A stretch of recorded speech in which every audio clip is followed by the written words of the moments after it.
Hello दोस्तों, मेरा नाम नौशाद है। दोस्तों मैं आज आपको बताने वाला हूँ कि बीम जो होता है हमारा, उसमें टॉप में कहाँ आपको लैप देना है और बॉटम में कहाँ लैप देना है, ये मैं आज आपको बताने वाला हूँ। आप चलिए किसी भी एक बीम को पकड़ लेते हैं। जैसे ये वाला बीम ले लीजिए, उस कॉलम से लेके आपको इस वाले कॉलम के बीच का मैं आपको बताता हूँ। कभी भी आप हमेशा ये चीज़ पे ध्यान दीजिएगा कि जो आपका जो ये वाला स्पैन है बीच का स्पैन आपको, जैसे ये हमारा है 5 मीटर 500 का, तो हमेशा ये ध्यान देना है कि जो हमारा बीम का थ्रू बार जो आएगा, पहले ले लीजिए हम बॉटम का ले लेते हैं, तो बॉटम का थ्रू बार का जो आएगा वो हमेशा आएगा L/4 के अंदर या L/6 के अंदर आएगा। जो स्पैन का होगा, स्पैन का जैसे ये 5 मीटर 500 है, उसको हम डिवाइड कर देंगे L/3 से या L/4 से या L/6 से, उसका जो स्पैन आएगा वहाँ पे। तो अक्सर जो आपको जो लैप देना है ना कॉलम बीम का, वो यहाँ से लेके आपको यहाँ तक के अंदर में ही देना है। इसी के अंदर में L/4 के अंदर में आपको बॉटम सरिया का लैप लगेगा, और इसी तरह उस साइड भी हो जाएगा।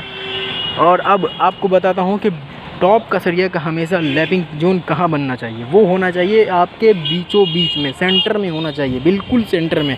कॉलम का इस तरफ से जितना डिस्टेंस होगा उसी तरफ से इतना डिस्टेंस होगा।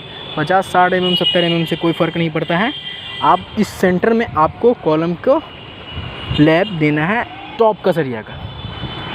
हमेशा याद रखिएगा कि बॉटम का सरिया वो जो होता है वो होता है L/4 के अंदर या L/6 के अंदर, और हमेशा ये याद रखिएगा कि जो टॉप का सरिया बंधाता है वो बंधाता है सेंटर में। चलिए मैं आपको बताता हूँ। देखिए रिंग, ये जो रिंग हमें बंधा हुआ है, ये 10 mm का सरिया का रिंग बना हुआ है। ये हमारा रिंग बंधा हुआ है ये 2D के हिसाब से। जो हमारा 2D रिंग जो है, ये हमारा जो बीम है वो 3 जोन में बटा हुआ है। तो ये हो गया हमारा जो है 2D होता है। इसमें ड्राइंग को सही से पढ़िएगा, उसमें दिया होता है कि ये जो है यहाँ से लेके आपको यहाँ तक, जैसे ये इसका डेप्थ है, जैसे 350 बाई 600 का ये बीम है, तो इसका 2D क्या आएगा, आपको इस कॉलम से लेके 600 को मल्टीप्लाई करना है 2 से। 6 दूना 1200 हो जाएगा। वहाँ से लेके आपको यहाँ तक में 1200 आएगा। इसमें आपको रिंग जो बैठाना है वो 2D के और 3D के हिसाब से होता है। तो आपको इस वाले जो स्पैन होता है 2D का जो आएगा वो 1200, उसके अंदर का जो सेंटर टू सेंटर रिंग रहेगा वो अलग रहता है, वो उसका अलग दिया रहेगा कि आपको कितने सेंटर टू सेंटर में डालना है। उसी तरह वहाँ पे उस साइड भी, इस साइड भी आपको कॉलम के अंदर में आपको दिया रहेगा कि 1200 के अंदर, मतलब 2D के अंदर आपको कितने सेंटर टू सेंटर में रिंग बांधना है और कितने डाया का बांधना है।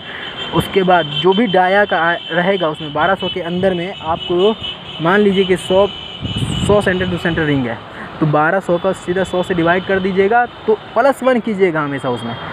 मतलब 1200 के डिस्टेंस में अगर 100 से आप डिवाइड कीजिएगा तो उसमें 13 सरिया आएगा +1 करके। वो हो गया आपका। अब आप देख लीजिए कि जैसे देखिए बीम जो बंधा है हमेशा, तो ये बात हमेशा याद रखिएगा कि आपका जो बीम बंधा रहा है उसके नीचे बॉटम के सरिया के नीचे आपका कवर ब्लॉक्स है कि नहीं। कवर ब्लॉक बहुत ज़रूरी है, बहुत इंपॉर्टेंट है। हमेशा याद रखिएगा कि कवर ब्लॉक आपका जो है होना बहुत ज़रूरी है। नहीं तो अगर कवर ब्लॉक नहीं देते हैं आप, तो आपका जो रिंग होता है, रिंग सट जाएगा आपके शटरिंग में, और शटरिंग जब खोलिएगा आप कास्टिंग के बाद तो वो आपको रिंग नज़र आएगा, तो आपकी जो इमेज होती है वो थोड़ी डाउन हो जाएगी औरों की नज़रों में। देखिए इसमें कवर ब्लॉक बांधा हुआ है, साइड से भी कवर ब्लॉक बांधा हुआ है, बीच में भी कवर ब्लॉक बांधा हुआ है। अभी आपको ठीक से नहीं दिखाई दे रहा होगा, इसमें 25 का कवर ब्लॉक लगता है, मैक्सिमम जो है 25 का ही लगता है। वैसे उसमें दिया रहता है, आपकी जो ड्राइंग होगी उसमें दिया रहेगा कि आपको कहाँ पे कौन सा कवर ब्लॉक से यूज़ करना है। दोस्तों इसी के साथ मैं अपनी बात ख़त्म करता हूँ। मैं अगला प्रोग्राम आपको कॉलम के लिए लेके आऊँगा, कॉलम के बारे में लेके आऊँगा।